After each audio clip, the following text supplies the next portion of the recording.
Ngayon nga ay litaw na litaw ang malaking difference sa naging performance ni Kai sa kanyang recent game. Except sa mga naging fast performance nito, mapa-Japan B-League or kahit sa gilas ng hawakan pa ni Coach Chat Reyes ang team na ito. At ngayon nga sa sobrang ganda ng performance at improvement nitong si Kai Sotto, bakit nga raw hindi pa rin ito sapat para makapasok si Kai sa kanyang dream league na NBA? Tara't pag-usapan natin yan. Napakahalaga sa isang player ang mga tao na nakapaligid dito, mapa-teammate man yan or opponent player, lalo na ang mga trainer nito at ang coach na naghahawak sa isang player na ito. At isa yan sa napakalaking factor para sa isang manlalaro, at yan ang nakita natin dito kay Kai Sotto mula nang sumampa ito sa NBL, NBA Summer League, Japan B-League o kahit sa pagtungtong nga raw nito sa Gilas Pilipinas under Coach Chat Reyes. Nasubaybayan natin ang journey nito as a young player and pride natin, pero pansin ang napakabagal nga raw na progress pagdating sa versatility nito bilang isang sentro. Mula sa NBL may average lang ito na 6.8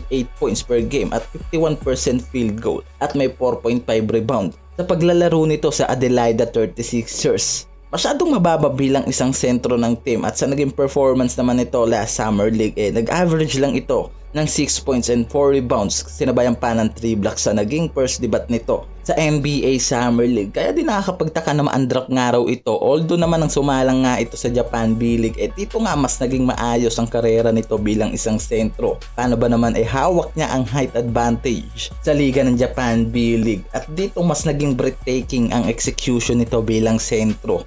From 2 years participation nito sa Japan B-League, naging maganda ang takbo ng karera nito sa paglalaro, at di lang yan dahil sa pagtaas nga raw ng average nito to 7.4 points at 5.2 rebounds, nag-take off nga ito into 12.6 point and 6.3 rebounds, na doble ang outgrow na naging performance nito, at nagsimula lahat yan nang sumabak ito sa Gilas under Coach Tim Cone. Sobrang laki naman nga talaga ng naitulong ng coach na ito sa versatility ngayon ni Kai Sotto. Mula sa very impressive game nito sa FIBA World Cup 2023 and FIBA Asia Cup, nag-average nga ito ng 13.3 points and 9.3 rebounds. Hindi na masama, diba, mula sa 7.0 points nito na average sa mga last performance nito sa liga na kanyang pinaglalaroon. Isa pa dyan, dito nga natin nakita ang pag-grow nitong si Kai Sotto at ang malaking pagbabago sa maturity nito sa paglalaro sa ilalim, na nakakagawa na nga ito ng magandang take-off and on-ball offense mula sa mga import players na nakakatapat nga raw nito, at nakita ang malaking kumpiyansa na nito sa kanyang paglalaro, at alam natin na isa yan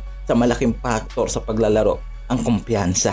Bukod dyan, nahasa rin ni Coach Tim ang mentality nito sa pagiging sentro, mula sa pagiging rim protector ng Gilas Pilipinas team at ang off-ball defense nito mapalabas man o loob. Nakita natin ang naging malaking improvement nito sa pagdepensa sa kalaban, na isa sa nakakatulong dito para maging dominanteng sentro, and of course na napakalaking tulong yan para sa Gilas Pilipinas team, lalo na sa nangyaring FIBA OQT. Nakita natin kung gaano kahalaga ang isang Kai Sotto para sa isang team. Sa kabilang banda, pagdating sa opensa napakahalaga rin ang environment nito pagdating sa loob ng court, mula sa mahuhusay na point guard na nakakatulong dito kay Kai para maboost pa ang versatility nito pagdating sa on-ball offense, mula kay Yuki Kawamura sa B-League na naging malaking factor din sa impressive performance nitong si Kai sa B-Core, at kahit sa Gilas Pilipinas team naging maganda ang performance ni Kai, at na-perfect nga nito ang mga puntos galing sa magandang movement ng teammate nito sa labas. Yan lang naman talaga ang trabaho ng isang sentro. Napaka-importante nga raw na makuha nito at ma-perfect ang mga binabatong assist sa kanya sa ilalim, na masasabi naman natin na trabaho nga raw nitong si Kai Sotto ng maayos sa kanyang mga naging recent game, mapa-Japan B-League o kahit Gilas. Kaya napakalaking bagay nga raw ang ginawa nitong si Coach Tim dito sa batang sentro na si Kai Sotto, at malay naman natin, di ba,